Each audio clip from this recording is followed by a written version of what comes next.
Hello everyone, this is Mommy Skin and welcome to my channel. So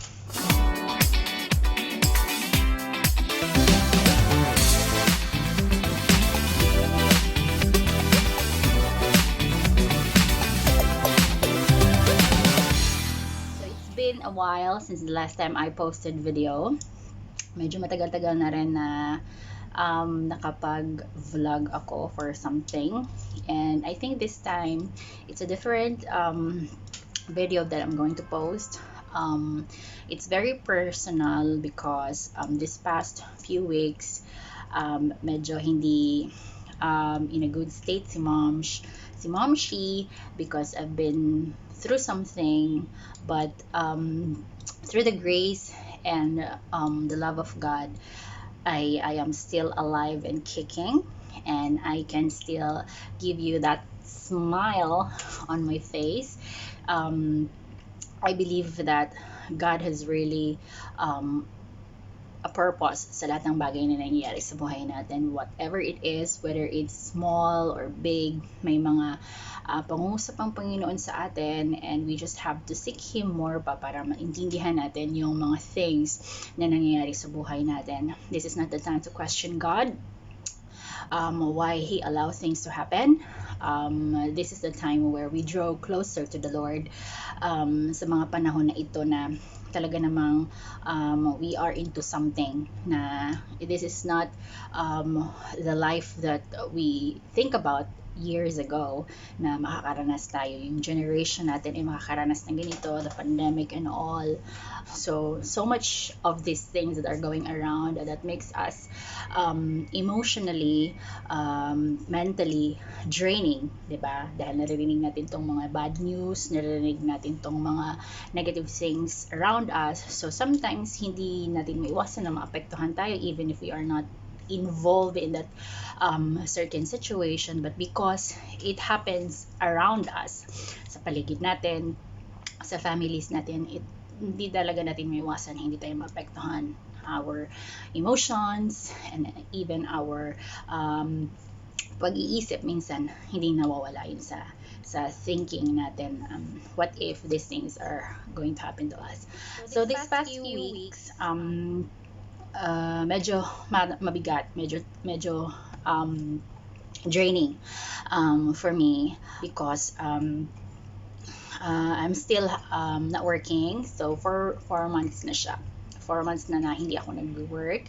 And then but we are still okay. My family and I here in the UAE are still okay. Okay yung health namin, we are in a good state, and praise the Lord dahil even if I'm not working, my husband is working really hard to earn something for our needs, laman for our family. And the only thing that's bothering me is yung situation ng mother ko sa Pilipinas. Just to give you a little bit of information, she has been diagnosed with breast cancer, and last January inuwi ko siya sa Pilipinas. It's because the doctors here, actually she had her treatment here for breast cancer, almost 2 years siyang nag-treatment dito, and praise God kasi all through the treatment wala akong ginastos doon because it's free. Lahat yung chemos niya, radiation, lahat, every time na pumapasok siya sa ospital na regarding doon sa kanyang breast cancer is wala kaming binabayaran, even the medicines wala kaming binabayaran. So I just want to give glory and thanks giving to the Lord for that favor. Isipin mo, almost 2 years siyang nag-treatment here. So the last New Year's Eve, nag-celebrate kaming dalawa ni Mama sa ospital. She had a tough time at that time. We almost lost her kasi inatake siya at that time. Something was wrong with her breathing. So medyo naging masama yung effect noon. And the doctor was telling me at that time na if I have a plan to send her home, I should send her home ASAP. Dahil the next time daw na atakihin siya ng ganoon, baka it will be her last. But since nung mga time na yon, talagang nag-decide na rin ako na iuwi siya kasi mag-i-expired na rin yung residence visa niya dito. So kapag nag-expired na, meaning I don't have the chance na to get the benefits na makakapag-treatment siya for free. And so inuwi ko siya January, hinatid ko siya doon. And iniwan ko siya sa mga kapatid niya and sa Davao. And then, ayun, so after a few months, she requested na she wants to go home dun sa province namin sa Misamis Oriental, sa bahay namin. So, inuwi siya doon via ambulance kasi dahil sa mga restrictions ng travel and sa mga daming bawal. So, from Davao to Taguluan, dun sa lugar namin, trinavel siya via ambulance with my sister-in-law. So, right now, ang nag-aalaga sa kanya doon is yung sister-in-law ko, may mga pamangkin and some of my relatives that are around doon sa amin. So, I thank everyone who are helping Mama and me. It's been hard kasi being the only child and seeing your mama or anyone na ganun yung sitwasyon niya. She have so many bed sores already kasi bedridden siya for quite a long time. She can't go to the hospital because of her situation and dahil na rin sa sitwasyon ng COVID sa atin. So she really cannot go. And almost every day I had a chance na makapag video chat sa kanya doon. So nag-a-update naman sila sa akin of what's going on. And I just pray to God that whatever His plan sa life ng aking mother, let His will be done. I just surrender everything unto Him, for I know that He is in control of everything. And there are things that really beyond our control. Like for me, even if I wanted to go home, pero hindi talaga ako makauwi dahil sa restrictions sa flight. And the flight, may mga schedule kasi daw yung flight dito, like every Tuesday daw, something like that. And punuan yung flights. And yung mga quarantine sa Pilipinas, sa Manila pa lang may quarantine. And then pag uwi sa Cagayan de Oro, magka-quarantine ulit. So there are so many things that I have to consider. And because I have a son, so I have to consider din yung sa pagbalik ko dito and kung ano yung magiging setup, lalo na pag galing ka doon. And then basta there's so many things that kino-consider ko, and going home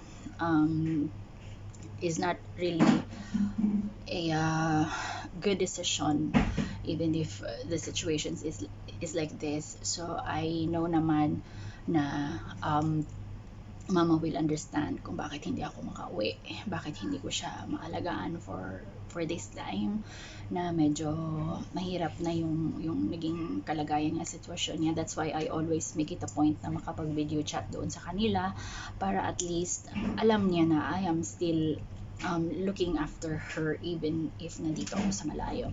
So in times like this, no, na medyo mabigat yung heart, you have so many things in your thoughts, in your mind na gumugulo. So the only thing that really help you to get through dun sa mga ganitong sitwasyon is to really go to the Lord and talk to Him or sing worship sa Kanya. So today, I just want to worship the Lord through this song. I just want to give Him glory. I just want to give Him thanks for everything that He has done in my life, in our lives, sa lahat ng favors, sa lahat ng ginawa niya, even through circumstances that He allows to happen sa buhay namin. I still praise His name. I still give Him thanks because I know that every strength na meron ako,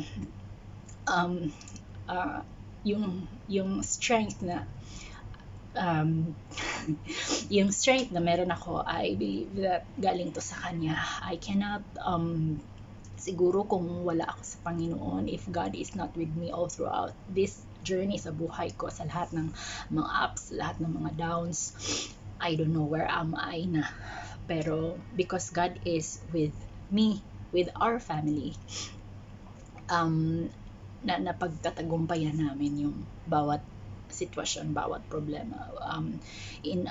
Yung victory namin talaga, lagi namin na-experience because God won the battle already for us. So, if you are in the same situation like me, na talagang sobrang down, that you think that there's no hope, I just want you to know that there is always hope in the Lord Jesus Christ. So, just surrender everything to Him. Let Him control everything in your life. Huwag mong akuin dahil hindi natin kakayanin kung tayo yung aako. So, i-lay down natin lahat sa Panginoon, for we know na siya naman ang nag-orchestrate lahat sa buhay natin. So, ilatag lang natin sa Panginoon lahat, and we just put our trust or hope in the Lord alone. So, I hope you guys know the song. So, yung kanta na ito is really one of my favorite, for I know that the Lord is really great, no? Sa lahat ng bagay, sa lahat ng panahon sa buhay natin, great ang Panginoon. So, I hope I can play this right. So, if you know the song, you can sing along with me. Worship the Lord with me through this song. Whew.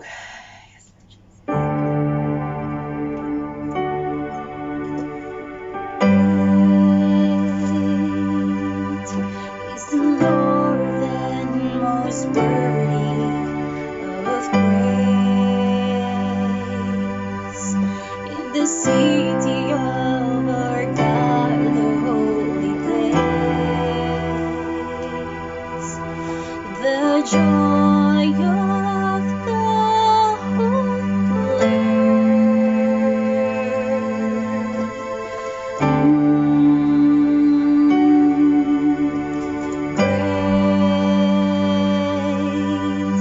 is the Lord in whom we have the victory.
of the Lord Jesus. Thank you so much for joining me in worshiping the Lord. I pray and declare that God will help you to get through whatever you have in life right now, whatever circumstances, problems, trials na kinakaharap niyo ngayon. I declare favors, blessings, and everything na you are in need sa mga oras na ito. The Lord will provide po lahat ng yun. So, just keep on holding on sa lahat ng promises ng Lord sa buhay po natin. Seek Him more. Know more about the Lord through His words. Read the Bible, meditate His words, para po lahat tayo ay alam natin kung ano yung mga promises ng Lord sa atin at yun yung dadalhin natin sa buhay natin. As we go through all of these things, I believe na ang lahat na ito ay dadaan lang. Hindi ito magtatagal, hindi ito mag-i-stay forever, but the Word of God and His love endures forever. So, God bless you all, and thank you for watching. Bye!